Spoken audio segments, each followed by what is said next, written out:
Então, boa noite.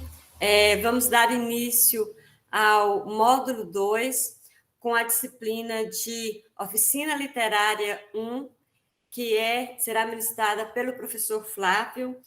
Oficina Literária 1, Literatura Brasileira, Identidades, Recortes.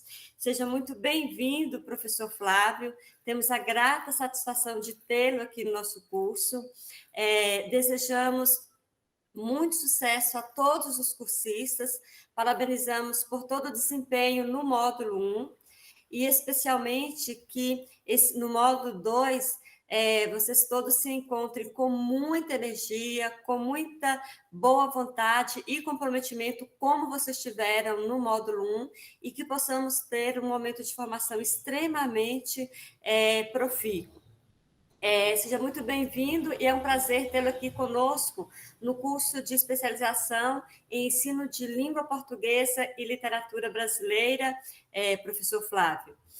O professor Flávio, Flávio Maia Custódio, ele é professor na educação básica, ministra as disciplinas de literatura e língua portuguesa e na rede particular de Campanha, sul de Minas e região. Ele é mestre em comunicação e semiótica pela Universidade Católica de São Paulo. Iniciou o doutorado este ano, ingressando na USP, no Programa de Integração da América Latina. Ele é professor também. Aliás, o professor Flávio tem graduação em comunicação social, radialismo, rádio e TV, pela Universidade Estadual Paulista Júlio de Mesquita Filho, e letras português pela Universidade Federal de Lavras. Iniciou no ano passado o bacharelado em administração na Univesp, é especialista em uso educacional na internet pela Universidade Federal de Lavras, mídias na educação pela Universidade Federal de Juiz de Fora, está cursando uma especialização em língua, linguagem e educação pelo IFE do Sul de Minas, já foi professor da Universidade do Estado de Minas Gerais, Unidade Campanha, atuando no curso de tecnólogo em processos gerenciais e licenciatura em pedagogia. Tem experiência na área de rádio, com ênfase em produção e redação, atuando também com produção artística cultural. Já produziu programas radiofônicos na área de língua portuguesa, rádio, dramaturgia e rádio jornalismo. Seja muito bem-vindo e é um prazer tê-lo aqui no nosso curso, professor, com toda essa sua trajetória e a sua experiência. Agradeço muito a acolhida, professora Ana, muito obrigado pela recepção. Dizer que é uma satisfação estar aqui com vocês, né, não só com a professora, mas com todos os alunos, né, que são professores também, né, eu faço com vocês também uma especialização, só que no IFE, aqui da região. Eu sou de Campanha, no sul de Minas Gerais, né, fica no meio do caminho entre São Paulo e Belo Horizonte, né, só para vocês se localizarem no mapa. Né, e é um prazer de verdade estar aqui com vocês para poder compartilhar experiências, né. Fiquei muito contente quando a professora Ana falou que a minha disciplina seria oficina de leitura, porque já é o pouco que eu trabalho em sala de aula, né? Eu gosto muito dessa área de literatura e trabalhar com leitura e incentivo à leitura, e eu espero poder colaborar um pouquinho com o crescimento de cada um, né? E a gente vai estar aqui numa troca, né? O que eu falar não é definitivo, né? De Alfenas, Daiane, show de bola, né? Quase mesmo, né? Estamos o quê? A 1 hora de distância apenas. Né? E a gente vai fazer uma troca de experiência, não é mesmo? Isso que é importante, sobretudo nesse ambiente virtual que aqui estamos. Eu vou compartilhar minha tela para a gente poder começar, tá ok, pessoal?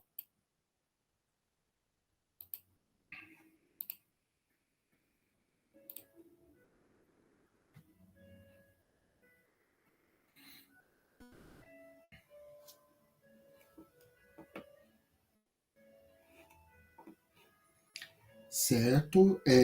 O nosso curso, né, o nosso planejamento, nós temos 4 semanas, amém, Elísia, né, para nós todos.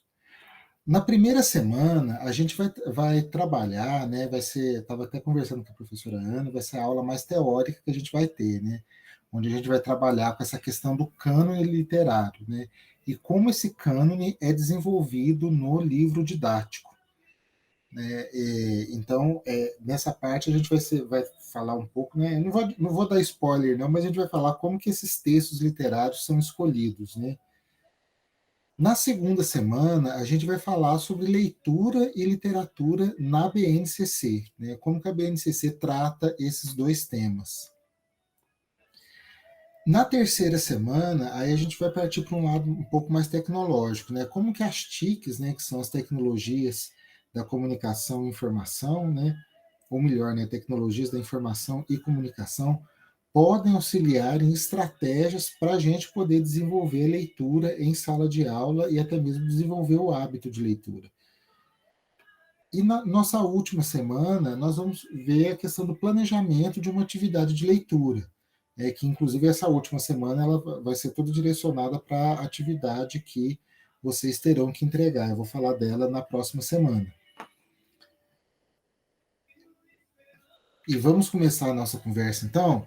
Eu vou pedir para vocês acessarem o Mentimeter, né? Acho que os professores já têm usado. E a primeira pergunta que a gente vai responder vai ser essa, né? Você já ouviu falar da palavra cânone ou canônico? Né? Eu vou mandar o link para vocês acessarem.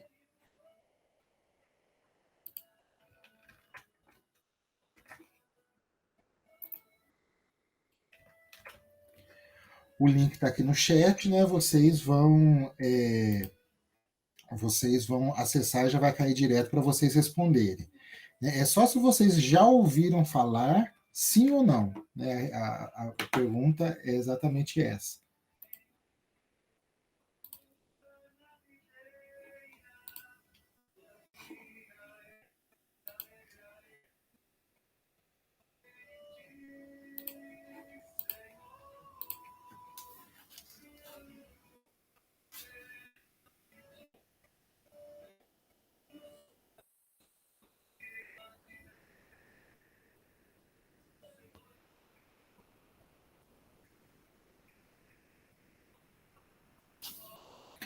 Né? A grande maioria, né, temos 10 conectados ao todo na sala, professora Ana, temos quantos?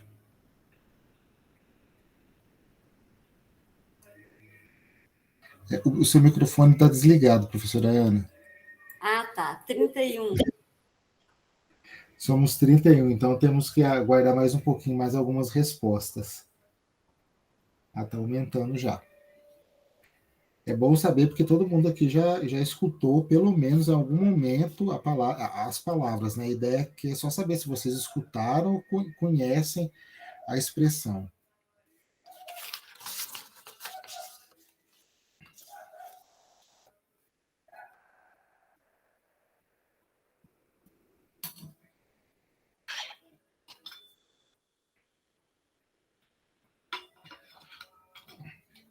Opa, já estamos com 22, né? E desses 22, todos conhecem. Acho que a gente não teve nenhuma resposta que não.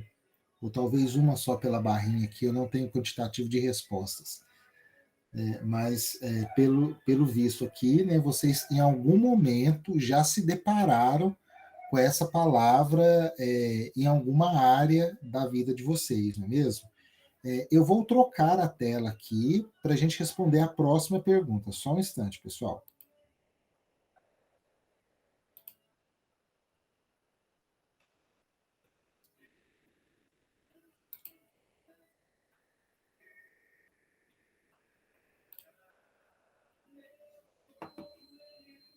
Agora, com aquele mesmo link que eu mandei no chat, vocês vão responder a essa pergunta, né? A palavra cânone ou canônico poderiam, as palavras cânone ou canônico poderiam, conforme o seu entendimento, estar relacionados a qual área? Aí vai aparecer uma bolinha para vocês apontarem, né? Pode ser mais de uma, né? A resposta é de 1 a 5, né? E que área que é? Significa regra? Então você vai até o final. É medida? Eu acho que é medida, pode ir até o meio. Né? Aí vocês saiam da pergunta anterior para com o mesmo link, acessar essa pergunta.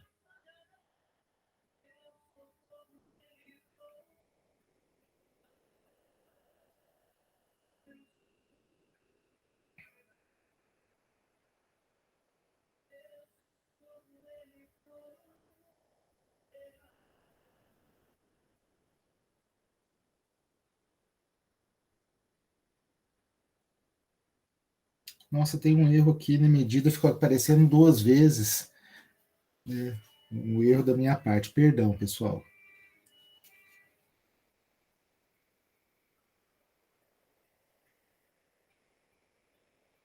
Hoje já estamos com metade dos respondentes.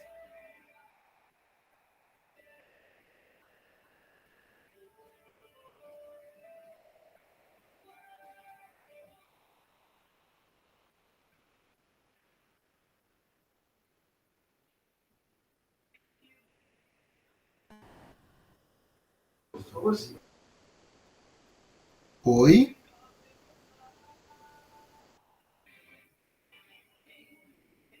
Ah, só vazou. 22 pessoas. Podemos ir, Temos agora pessoal? 34 participantes, professor. A 34. Então, vamos aguardar mais um pouquinho. Boa noite, Eliane, tudo bem?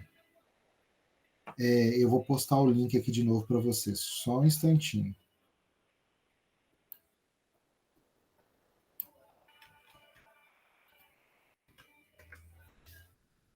Aí, Eliane. Aí você vai aparecer uma bolinha, Eliane, você vai arrastando a bolinha à medida daquilo que você acha mais importante.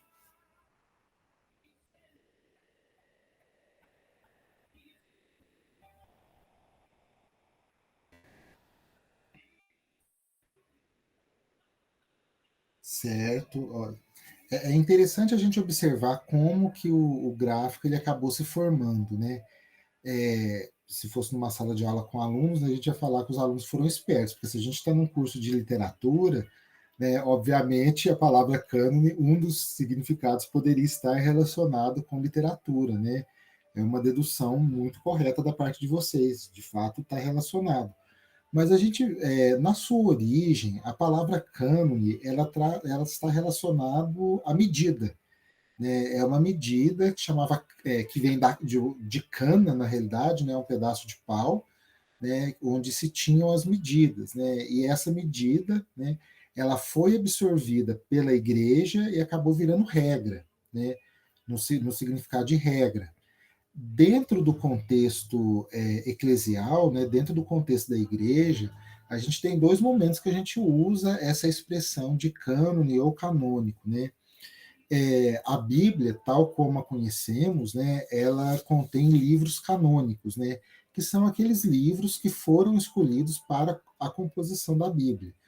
Né? Não vou entrar aqui em questão religiosa, né, só estou mencionando como a Bíblia foi formada. Né? Então, os livros eram os canônicos, ou seja, aqueles que seguiam a regra da igreja, e os livros apócrifos, né, que são aqueles ocultos. E, posteriormente, o Código de Direito Canônico assumiu que cada um dos seus artigos, né, a gente não tem no direito canônico artigos, alíneas, como a gente tem na legislação normal, né, que nós usamos. Né? Cada item do direito canônico acaba chamando cânone. Né? Então, a gente fala de acordo com o artigo 20, por exemplo, a gente fala de acordo com o cânone 20, que é a regra que está lá composta, né? E aí a literatura acabou absorvendo esse termo canônico, né? E a gente vai ver que esse canônico acaba sendo também para a literatura uma certa regra, né? Mas até que medida é essa regra e até que ponto é essa regra? Deixa eu trocar de tela aqui mais uma vez, pessoal.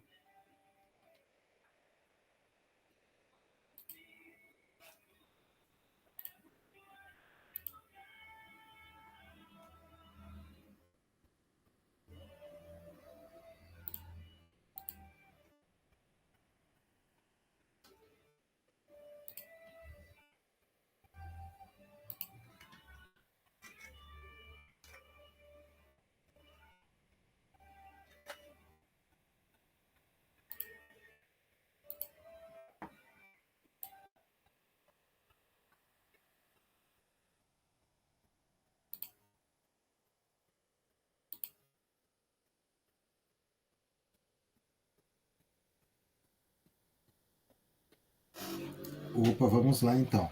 Vocês me desculpem, eu trabalho com duas telas, então às vezes quando eu olho para o lado é porque eu estou olhando para outra tela. Peço perdão para vocês, já antecipadamente.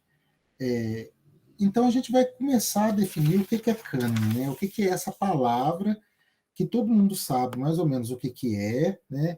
E uma palavra, né, que pode estar relacionada à medida, pode estar relacionada à regra, pode estar relacionado à igreja, pode estar relacionada à literatura. E a gente vai começar com João Cabral de Melo Neto, né, um dos principais poetas da literatura brasileira. Né? Eu queria pedir que dois alunos se dispusessem a fazer a leitura para a gente. Né? Um faz o primeiro a primeira estrofe, e outro faz a segunda. Por favor, Sheila, pode começar. Definindo o cânone. Catar feijão se limita como escrever. Joga-se os grãos na água do alguidar e as palavras na folha de papel. E depois joga-se fora o que boiar. Certo? Toda palavra boiará no papel. Água congelada, por chumbo seu verbo. Pois para catar seu feijão, soprar nele e jogar fora o leve e o coco, palha e eco. Por favor, Ruth. Ora, nesse catar feijão entra um risco, o de que entre os grãos pesados, entre um grão qualquer, pedra ou indigesto, um grão imastigável de quebrar dente. Certo não. Quando ao catar palavras, a pedra dá à frase seu grão mais vivo, obstrui a leitura fluviante, flutual, assula a atenção, isca como risco.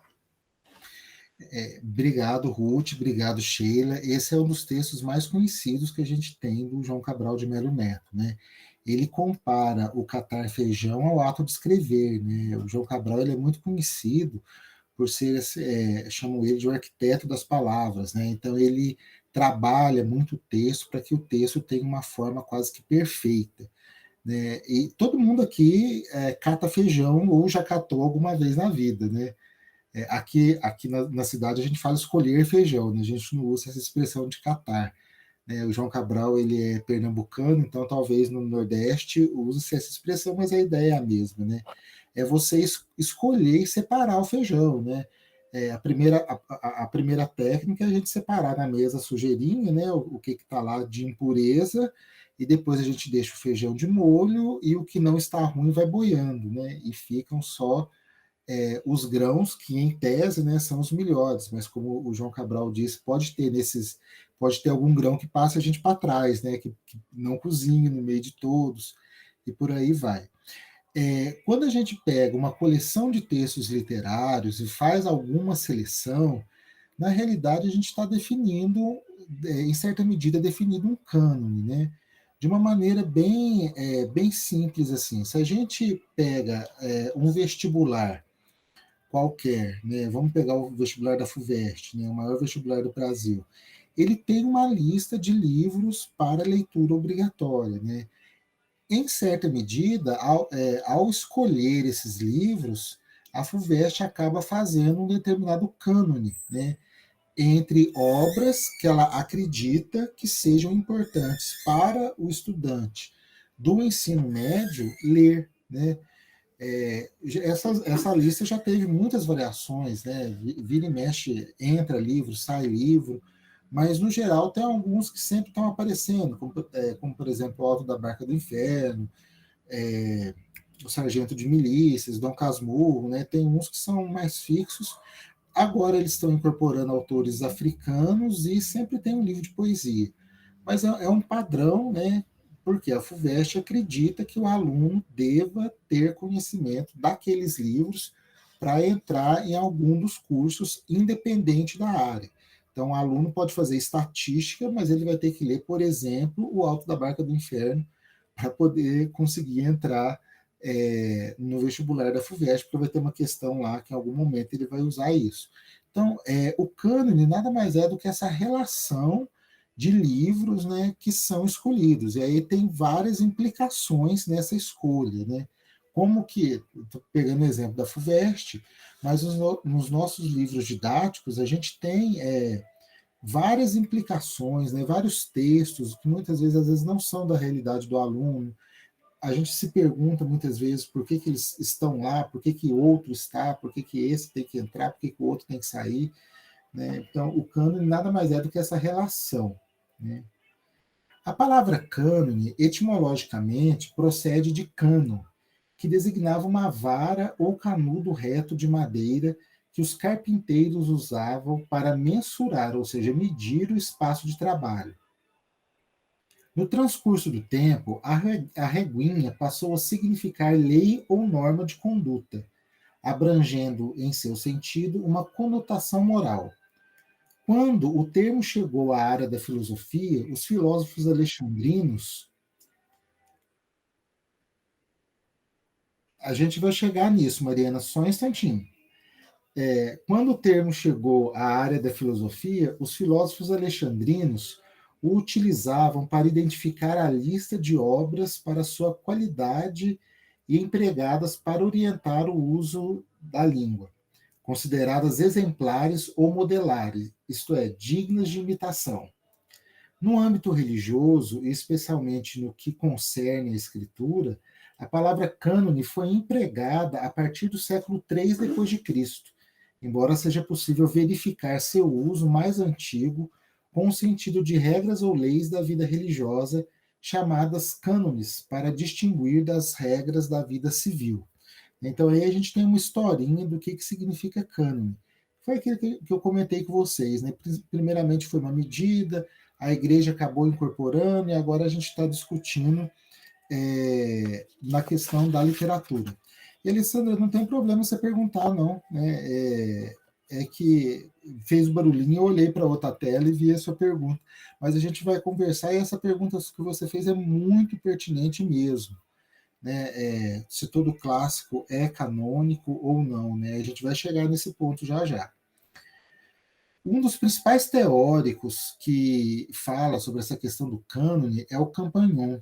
Eu até deixei o livro todo dele para vocês como leitura lá.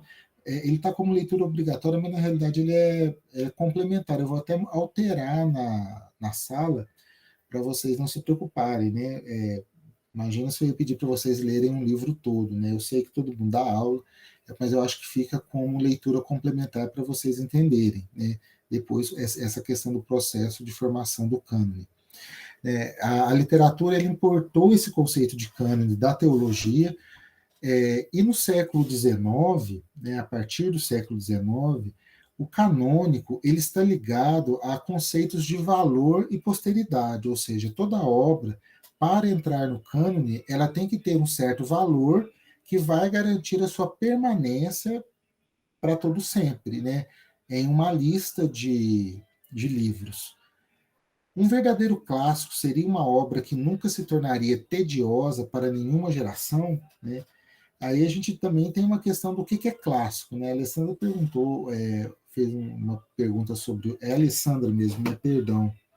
Eu vi rapidamente o nome, deixa eu só confirmar. Mariana. Mariana, perdão. Mariana. Desculpa, Mariana, trocando seu nome. Né? A Mariana fez a pergunta lá do clássico, né? Mas na realidade, né, o que é o clássico? O clássico seria essa obra que nunca se tornaria tediosa, que ela obrigatoriamente tem que estar na lista dos mais lidos, né, daquilo que é imortal, né, daquilo que vai permanecer. Né? Então a gente entra nesse limiar. Né?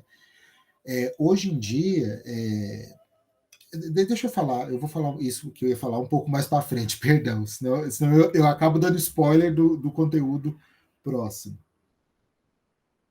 Né? O cânone literário, né? Então o que seria isso? Né? Seriam essas obras consagradas pela crítica, né? Que a crítica ela acaba consagrando os principais clássicos. Né? Se a gente pegar na literatura brasileira, né?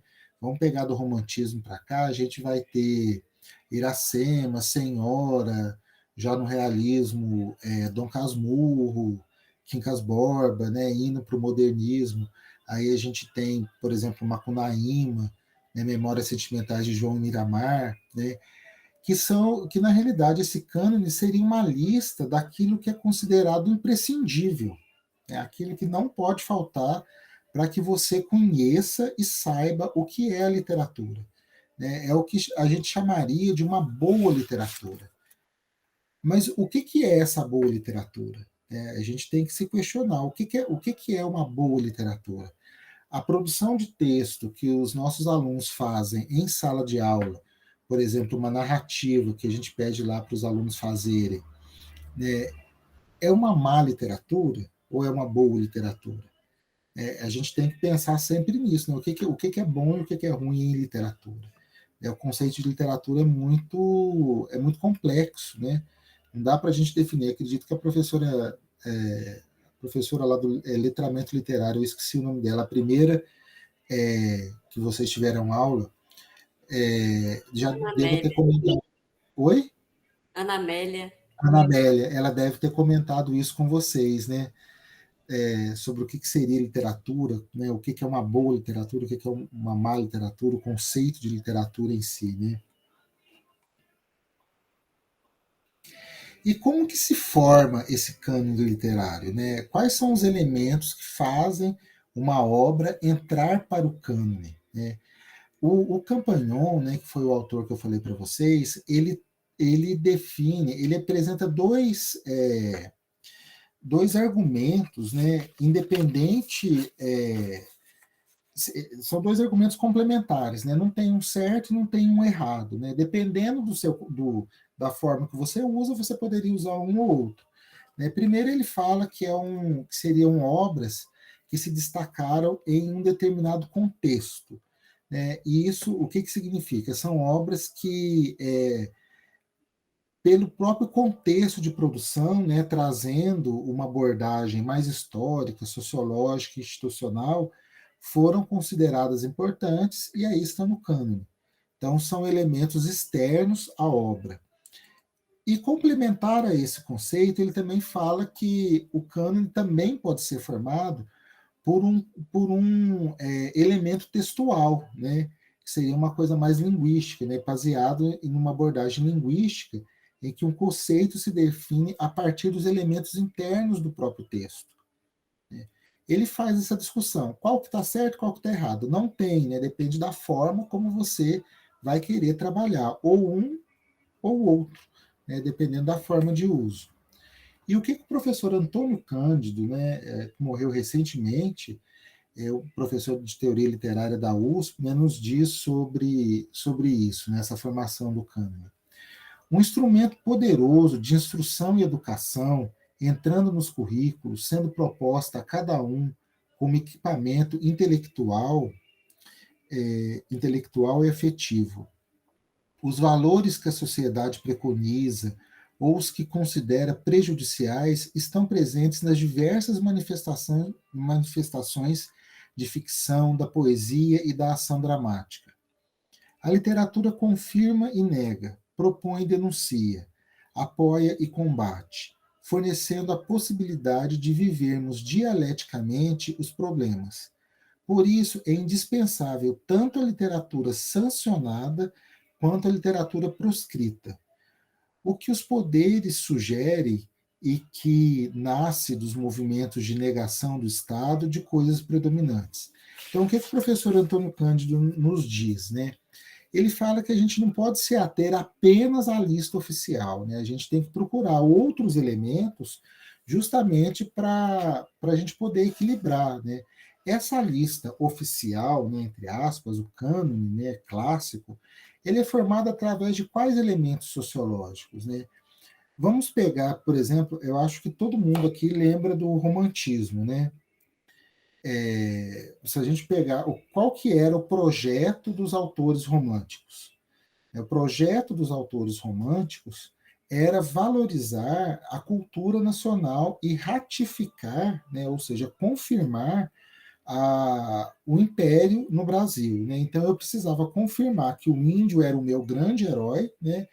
Como eu não tive a Idade Média, como os europeus tiveram, com cavalos, com cavaleiros, aquelas lutas de unificação dos feudos, né, da formação dos estados nacionais, eu aqui tive um índio. Então eu vou pegar o meu índio, vou transformá-lo num herói nacional, num símbolo da nação, e vou acabar valorizando todo o que a gente vê lá nos livros, né, a corte do Rio de Janeiro, né, que é aquelas pessoas que a classe média que gravitacionava em torno do imperador, né. Aí eu pergunto, toda obra do romantismo, ela tem um valor estético e formal, né? A gente tem que pensar sobre isso.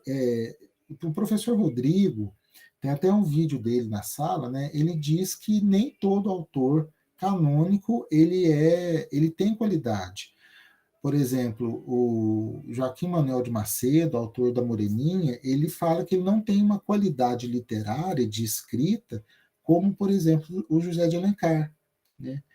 O Gonçalves de Magalhães, que foi aquele autor que escreveu Suspiros Poéticos e Saudade, que é a obra que inaugura o romantismo no Brasil, né, ele não tem uma qualidade literária tão boa quanto o Gonçalves Dias, né, lá do Ijo Capirama, da Canção do Exílio, né? Então percebam que o cânone, ao ser formado, ele também reflete valores das classes dominantes, né? Reflete valores que querem aparecer, né? Se eu quero valorizar mais homens, o meu cânone vai ser masculino. Por exemplo, se a gente for olhar todos os autores que a gente ensina para os nossos alunos, né? Que a gente apresenta, o número de mulheres é muito pequeno, né, ou quase nulo, né? Eu, assim, não, antes do modernismo, eu não consigo pensar em nenhuma mulher, né, que apareça nos livros didáticos. Por quê? Né? De uma certa maneira, o cânone formado acaba refletindo a sociedade machista que se tinha até então, não é mesmo? A professora a professora Márcia Abreu, ela apresenta também essa questão dos valores internos, né, que é o conteúdo da obra, né? Um dos critérios para a formação do cânone seria essa questão do conteúdo, né? A obra, para ser canônica, ela tem que ter um peso de conteúdo. E os valores externos para a formação do cânone seriam o autor, o editor, o grupo cultural a que esse autor pertence, e por aí vai, né?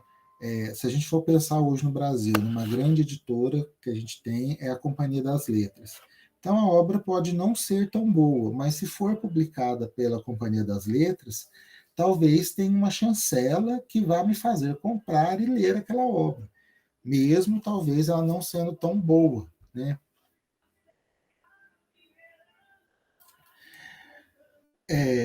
E aí vem a pergunta, né? Por que a gente seleciona alguns títulos e não outros, né? Por que considerar que justamente esses livros são essenciais e não levar em conta tantas outras obras? Por que tantos autores homens, tantos brancos, tantos europeus? Por que sempre esses? Por que não fazer outra lista, um cânone alternativo? Por exemplo, uma lista que admita só mulheres não brancas ou autores não europeus. Afinal, esse nunca tem uma chance de ser conhecido, né? Aliás, esses não têm nunca uma chance de ser conhecido. Por exemplo, o Luiz da Gama, né, que foi um jornalista e o autor, se não me engano, baiano, né, ele quase nunca é citado em nenhuma relação que a gente conheça. Quando muito, aparece numa notinha de rodapé.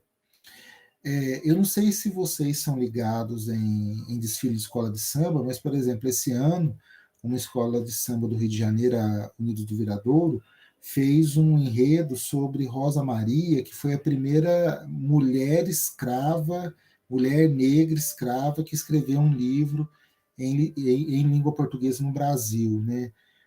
Se a escola de samba não apresentasse isso, eu, por exemplo, nunca saberia, não sei vocês, né? Mas para mim para mim foi uma novidade, né? Tem toda uma história, a história dela tem uma questão de misticismo envolvida, mas ela foi a primeira autora negra da literatura brasileira, né? E esse cânone, o que ele faz, né? Ele acaba legitimando determinadas obras, né? Dando aquela chancela, aquele carimbo de reconhecimento da obra e do autor, né? ele eleva, conforme até a Mariana colocou, a questão do clássico, né? A obra entrou no cânone e acaba virando clássico. Ele eleva a obra ao campo da literariedade, né? Então, a obra passa a ter um valor quase que sublime, né? O livro passa a ter o valor, né? Para todos, não só para quem escreveu, né? Mas para um grupo grande de pessoas, né? O cânone nada mais é do que um processo de seleção, autoridade e poder. Ou seja, eu escolho algumas coisas que eu acho que seriam interessantes e acabo excluindo a maioria. Né? Eu não sei se vocês já pararam para pensar. Né? Quando a gente está lá ensinando o pré-modernismo, que nem é uma escola literária, né? É um vácuo que tem aí no tempo, né? Tem lá o autor que é o Augusto dos Anjos, né? Que escreveu apenas uma obra, que é Eu. A obra chama Eu. Esse autor ele tem tanto valor assim para entrar no livro didático, né? Ele tem tanto valor para ser reconhecido autor de uma obra só, né? Como que acontece isso? Porque a poesia dele era diferente dos demais parnasianos da época, né? Acho que vocês já pararam para pensar nisso, né? Então eu incluí o Augusto dos Anjos e acabei excluindo outros tantos, né? Que também produziram naquela época.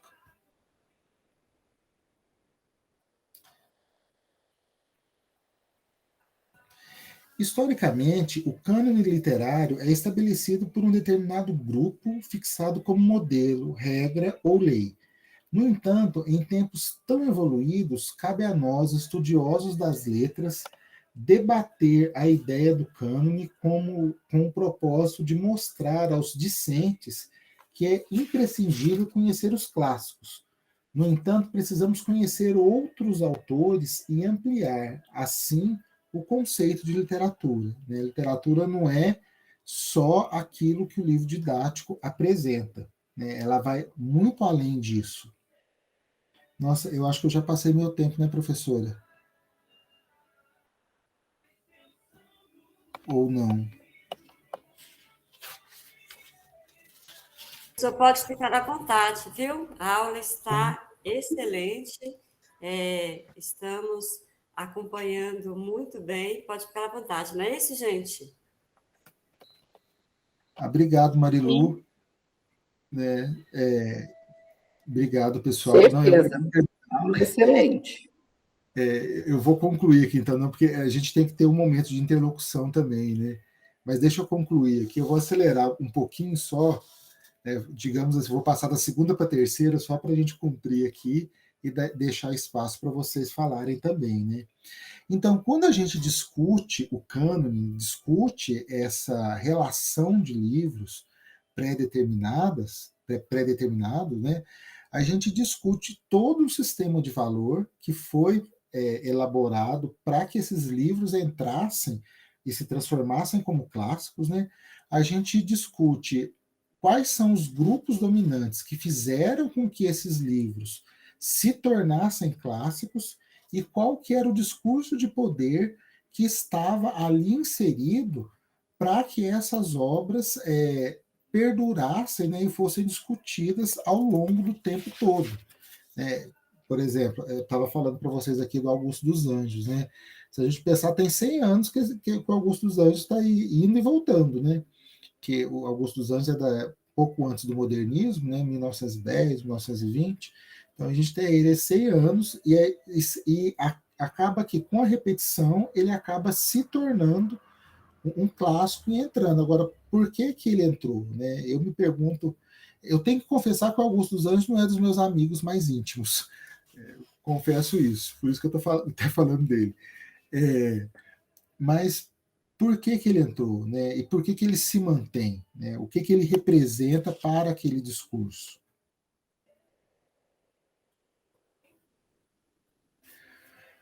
O cânone tem uma função específica: preservar uma estrutura de valores que seja considerada como fundamental, seja para o indivíduo ou para o grupo. Esses valores constituem uma norma sobre a qual este ou aquele se guia. Né? aquilo que nós já comentamos, né? Então, o cânone ele funciona muito como uma preservação de valores, né? E de um jogo de interesse, né? Um jogo de interesse de poder, né? Das ideias que eu quero que fiquem e que perdurem para sempre. Esse daqui eu vou pular. E aí chegamos à nossa prática de sala de aula, né? Como que esse cânone interfere naquilo que eu estou lecionando, naquilo que eu estou ensinando? Tem um monte de texto que a gente muitas vezes passa para os alunos porque está lá, né? Mas nem nós nos sentimos atraídos pelo texto e muito menos os alunos, né?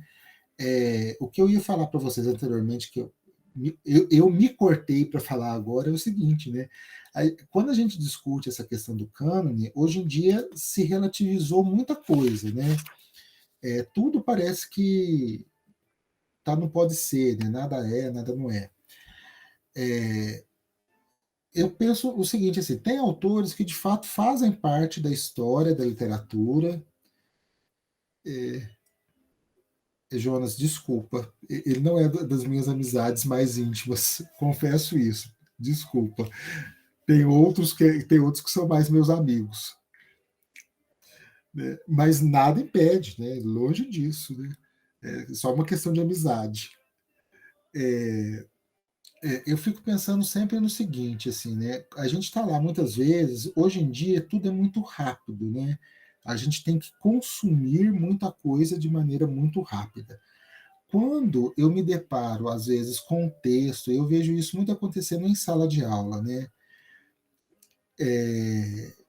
Você passa um determinado texto para o aluno, né? Vamos pensar assim, um sermão, o sermão da 60ª do Padre Antônio Vieira, que eu estava lendo hoje.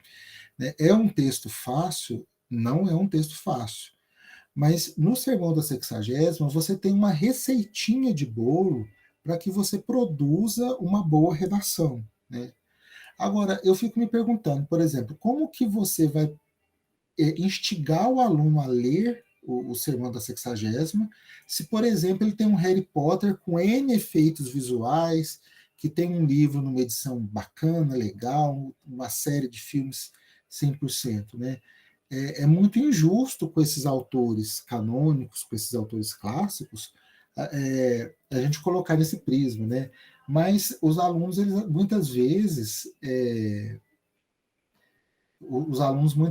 eles não conseguem perceber isso, né? E existe talvez, né, eu vejo até uma certa falta de maturidade dos alunos, né? E aí a gente tenta, para tentar conquistar os alunos, a gente tenta reduzir um pouco o nível, né? Vamos igualando para ficar tudo. Mas será que isso é o caminho, né? Penso um pouco isso e compartilho isso com vocês, né? Porque eu vejo no livro didático, né, que até comentava com a professora Ana antes, né, o livro didático ele é o principal responsável por promover o acesso dos alunos a determinados tipos de texto, né? Voltando ao Padre Antônio Vieira, será que algum aluno teria contato com o Padre Antônio Vieira se não fosse o livro didático? Ainda que seja um fragmento, a professora Ana Amélia, eu vi que numa das aulas dela, né, ela criticou nessa questão dos fragmentos que tem no livro didático, e de fato isso é um problema muito sério, né? A gente não, você imaginar que literatura são 3 parágrafos de um determinado autor, não é, mas eu tenho que ver isso que a professora Ana Amélia falou é o lado meio vazio, né? Agora o lado meio cheio do copo, né? Talvez esse aluno vai ter a possibilidade de ler um fragmento do Antônio Vieira em algum momento da vida, se não for no livro didático, né? Então, o livro didático, na realidade, ele promove essa escolarização de uma leitura literária, né? E ele dota o leitor de pedaços, fragmentos dessas obras literárias, pelo menos ele fica sabendo que tem, né? Não concordo com essa questão dos fragmentos, mas eu tenho que entender que é uma questão prática, né, que o livro didático apresenta, né, e como eu disse, né, talvez seja a única possibilidade que esse aluno vai ter para tomar conhecimento de determinados textos. Não sei o que vocês pensam sobre isso. Eu vou encerrar aqui para a gente poder conversar um pouquinho, tá certo? Deixa eu parar a apresentação aqui. E depois eu disponibilizo. Só um instantinho, professor. Depois eu disponibilizo a apresentação na sala virtual, se vocês quiserem baixar. Vou lendo aqui os comentários. Não sei se você chegou a ver todos, mas Cimeia coloca que já viu um livro didático de uma escritora contemporânea Machado, que inclusive escreve contos de terror, é a Júlia Lopes, lembrei agora. Estudei sua obra na universidade, vi um conto dela em um livro didático, mas nem lembro qual. A Ruth coloca, na minha opinião, Augusto dos Anjos fez sucesso com a intertextualidade na obra de Edgar Allan, não considero original. Jonas coloca que acha Augusto dos Anjos máximo para o aniversário dele dia 24. Jonas ressalta que literatura é isso mesmo, passa pelo afeto. Mariana coloca que Ítalo Calvino discorre sobre isso. Por ter lido os clássicos, tem um resumo, são 14 itens que ele discute. Eu sempre discuto com os alunos. Cimeia coloca que todos perceberam, somente deixar alguém. Todos perceberam que os planos de curso do Estado de Minas Gerais aboliu todo estudo de historicidade da literatura? Se não toda a literatura ou grande parte dela. Me senti mais livre para escolher as obras nas aulas, mas, ao mesmo tempo, tenho visto professores usarem como justificativa para não ler nada com os alunos. Isso mesmo, Jonas coloca. Com o novo ensino médio, o livro de português virou 1 para os 3 anos, só cortando. No plano de curso do segundo ano não tem nada de literatura, nada mesmo, segundo Cimeia. E Ana Cláudia coloca que é muito coerente com a BNCC e as habilidades a serem trabalhadas. E a Cimeia acrescenta que não lê trechos nas aulas, acha mais coerente ler uma obra inteira, ainda que uma só. E lá no início, Cimeia coloca que não conforma da classificação do pré-modernismo e que Lima Barreto, nessa classificação, é absurda e o Enem deveria abolir essa nomenclatura. O pré-modernismo realmente é um problema, né? Porque a gente é uma não escola literária, né? Porque ele não é modernista, mas também não é. Criaram isso, né, para se falar de um hiato, né, de um espaço em branco que teria, né? Aí a gente tem Monteiro Lobato, Euclides da Cunha, Augusto dos Anjos e o Lima Barreto. Graça Aranha também acho que entra nessa classificação. Acaba que o próprio tem eu não sei se acho que é o Tristão de Ataíde, né, que criou essa nomenclatura para se criar esse ato, né, porque pegando o Lima Barreto, que a gente conhece alguma coisa, né, ele não é totalmente pertencente ao realismo, né, mas ele já antecipa características do modernismo, né? Então, eu coloquei o Lima Barreto, eu até peço licença, peço licença ao Jonas, lá do Augusto dos Anjos, porque a literatura realmente passa por essa questão de afeto, né? Eu não tenho nada contra poesia, mas assim, tem umas coisas que... E todos nós, acho que temos isso, né? Tem autores que a gente prefere mais e tem autores que a gente prefere menos, né? O Augusto dos Anjos está na minha lista dos menos, né? Desculpa. E claro que tem espaço para todo mundo, né? O Jonas, por exemplo, já gosta do Augusto dos Anjos, né? A gente pode até depois debater mais isso, né? Um ponto bem interessante. Eu percebo que eu fiz um trabalho na rede com relação à questão de português, literatura e produção de texto. Eu fiz um trabalho, já tem alguns anos, talvez esteja defasado. Os professores do ensino médio em Minas Gerais, o currículo padrão, acho que eram 3 aulas por semana, né? Vocês podem me corrigir se hoje continua com 3 aulas ou não. Eu ficava pensando como que daria conta do tanto de conteúdo para essas 3 aulas. Ainda que você trabalhasse em uma aula gramática, na outra aula literatura, e numa outra aula produção de texto, é muita coisa para você passar para os alunos, não tem como. Ainda hoje são 3 aulas, Eliane, nossa, né? Por favor, Sheila. São 3 aulas e você ainda tem uma gama de projetos integradores, né, que são quase que obrigatórios quase não, são obrigatórios você trabalhar com esses projetos integradores que não conversam com o conteúdo em si, que é de linguagens, né?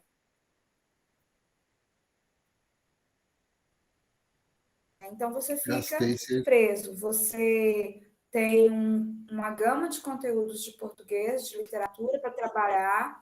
Alunos do terceiro ano do ensino médio que estão com a visão no Enem, aí você tem que ter um foco, um cuidado maior com esses alunos do terceiro ano, porque eles precisam de ver os conteúdos que estão previstos no Enem, mas também tem que atender você está assim, no meio de um fogo cruzado. A Secretaria de Educação quer uma coisa, a BNCC quer uma coisa, e o Enem quer outra coisa. Então, e no meio desse processo, alguns alunos ainda não estão preparados para esse processo todo. Então, assim, tá bem. Não, eu entendo, e é legítimo isso que você está falando. Acho que é exatamente desse jeito mesmo, Sheila.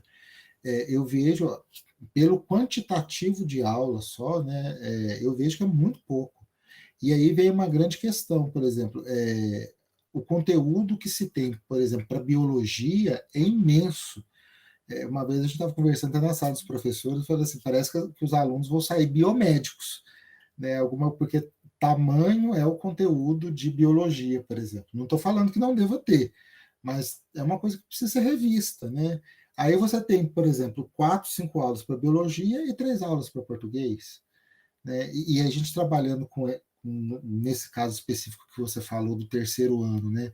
A gente tem que dar uma atenção toda especial à produção de texto, porque, querendo ou não, a produção de texto ela vale quase que metade dos pontos do Enem, né? 1000 pontos só de produção de texto.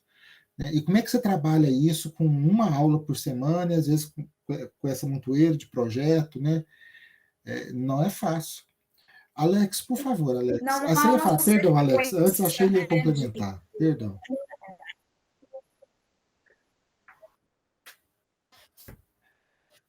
Cortou a sua fala, Sheila. Desculpa, parece que a minha conexão caiu aqui. Mas deixa o Alex falar. Eu já concluí a minha fala. Pois não. Por favor, Alex. Bom, primeiro, boa noite, pessoal. Uma alegria estar de volta, né? E que Deus nos ajude a concluir, né, essa segunda etapa. O professor Flávio, dizer que eu sou seu conterrâneo e também da colega de Alfenas, eu estou em Varginha, né? Para os mais otimistas, perto das duas, para os mais pessimistas, longe das duas, né? Mas a pergunta, Flávio, é a seguinte: você conhece algum cânone emérito, ou digo, uma obra que até certo momento da história era considerada cânone e de um dado momento perdeu essa classificação? É comum isso? Eu não conheço, Alex, nenhuma obra que tenha saído do cânone. Eu vejo que a coisa está entrando. Hoje em dia, com a questão dos movimentos sociais, com essa nova visão que a gente tem sobre sobre tudo, né? Sobre a vida, tudo. Por exemplo, Carolina de Jesus é uma que já está entrando, né? Eu percebo isso. Carolina de Jesus é uma, não sei se vocês conhecem, né? Quarto do Despejo, que é uma obra famosa dela, né? Que é um diário que ela escreveu, que foi recolhido, né? Ela nem teve a pretensão de fazer uma obra literária, né? Isso foi recolhido depois e foi publicado na forma de um livro, né? Ela entrou, né, para o cânone. Chico Buarque, que foi premiado ontem, também está entrando para um cânone, né? Ele já constava de listas e de livros didáticos antes desse prêmio. Agora, depois do prêmio, acredito que isso vai se intensificar por conta de tá na mídia, tá famoso aí, né? A gente sabe que tem uma questão comercial aí envolvida também, né? Aí o livro, para se manter atual, vai ter que colocar autores e o que está acontecendo na atualidade também. Mas que tenha saído do cânone eu não conheço. Eu conheço gente que está entrando. Você acha, Flávio, que as epopeias brasileiras, né?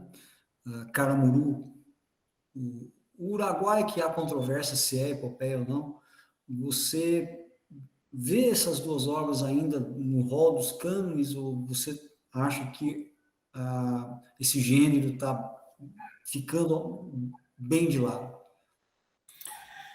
A epopeia, né? Se a gente pensar bem, o que é a epopeia? É a história de um herói, né? Se a gente pensar de uma visão mais ampla, essa história de herói, ela tá na mídia, né?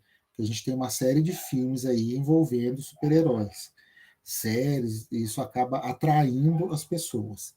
No campo de vista literário, né, a gente tem no Brasil, né, o Caramuru e o Uruguai, talvez que seriam as primeiras epopeias que a gente escreveu, que foram escritas na época do arcadismo. Eu já li que elas têm uma qualidade não muito boa. Agora, e tem também, vocês já conhecem o Romanceiro da Inconfidência da Cecília Meirelles? Muito boa também, já ouvi falar que uns classificam como epopeia, ou tem até uma tese que eu li o ano passado, né, que não é uma epopeia, seria uma narrativa apenas. Né? O gênero epopeia está em desuso. Naquela época, eu acredito até que seria canônico, talvez hoje nem tanto. Né? Hoje, eu entendo que tanto o Caramuru quanto o Uruguai, né, eles não têm vou dizer assim de uma maneira, né, eles não teriam um apelo tão grande para estar no cânone. Não sei se eu respondi a sua questão, o Alex. Não, respondeu, Flávio. Respondeu assim, o meu questionamento era tentar entender isso, né? Se cânone, que é uma classificação dada pela sociedade, em algum momento a mesma sociedade que classifica como um cânone pode desclassificá-lo como tal. Né? Mas eu acho que o próprio desuso acaba dando a ele, colocando ele como emérito, né? Está lá ainda. Exatamente. Né? Exato. Eu gostei muito da expressão que você usou, né, do emérito. A gente sabe que ele existe, está lá, mas ele está aposentadinho lá no canto. Gostei muito e vou usar, Alex. Obrigado. Eu que agradeço. Só alguém tem mais alguma pergunta, alguma indagação?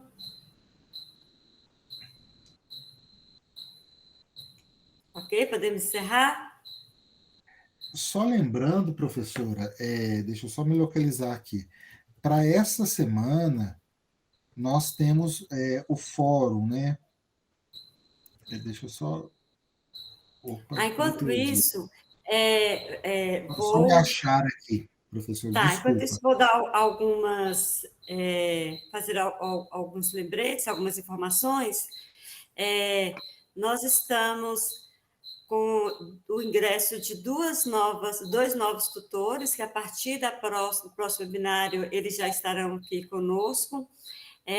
Durante a semana, eles já estarão também, durante a próxima semana, mas eu gostaria de ressaltar a importância, principalmente agora que nós temos um webinário por semana e uma disciplina, que vocês ficassem bem atentos na produção do fórum, na escrita, na produção das leituras e, principalmente, das atividades.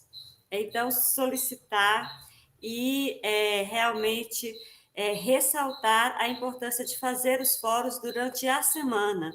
Na próxima semana, o professor já solicitará uma outra discussão, então é importante que vocês já tenham lido e já feito essa primeira parte escrita, essa discussão aí no fórum, respondido o fórum, ok, gente?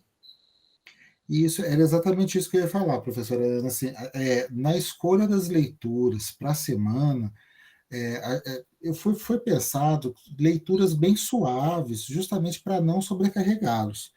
A gente entende que vocês também são professores, estão na sala de aula, têm os compromissos e as atividades que são obrigatórias, mas eu pediria que vocês se esforçassem para fazer as leituras durante a semana, porque elas vão ajudá-los a responder os fóruns, a participarem dos fóruns, e também vocês já fazem as anotações, para a avaliação online.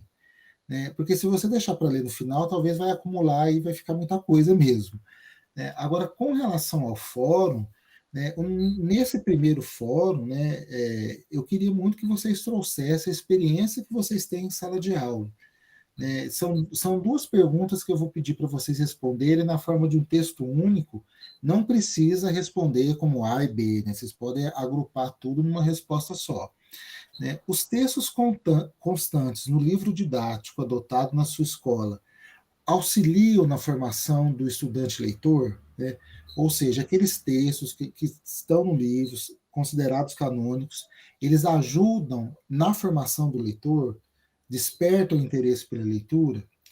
É possível desenvolver alguma atividade interessante com os textos canônicos clássicos da literatura brasileira? Ou seja, eu posso desenvolver alguma atividade com esses textos mais clássicos que seja atrativo para o aluno? Então, são essas duas reflexões que eu queria que vocês respondessem. Né? Vocês podem, não precisa, como eu falei, não precisa responder separadamente, pode elaborar um texto único, também não precisa ser longo, né? Umas 10 linhas, 15 linhas, da maneira como vocês já estão habituados. Ô, Tá? Flávio, eu abri aqui, Por favor, eu Sheila. estava olhando aqui, já estou começando a fazer aqui. Desculpa porque eu estou com o microfone fechado, deu para ouvir? Agora estou Está dando escutando. para ouvir? Sim. Eu abri o fórum aqui, já estava até começando a dar uma Cortou a lida voz aqui. tudo. Aí eu entendi que tem uma Cortou primeira tudo, parte, Sheila. né? Repete, fazendo favor. Está dando pico, a internet Repete, está fazendo oscilando. favor, porque picou a voz. A internet está falhando. Deixa eu entender. Aqui na primeira parte do fórum tem os textos, né? Que eu abri aqui, e tem um fórum 1. Aí nesse fórum 1 já vem uma discussão. Eu tinha até anotado para começar a fazer, que é produzir um texto dissertativo. Certo? Isso. São duas questõezinhas. Aí lá dentro são tem duas mais duas questões. Qual que é para fazer? Porque tem duas. A turma foi dividida em português 1 e português 2. Aí eu não sei como que ficaria isso, professora Ana. A Claudiane dividiu porque metade da turma vai para uma tutora e a outra metade vai para outra tutora. Né? Aí o fórum aparece com essa divisão. Porque aqui está aparecendo duas propostas de atividade. Mas é a mesma proposta, só que aí a turma está dividida.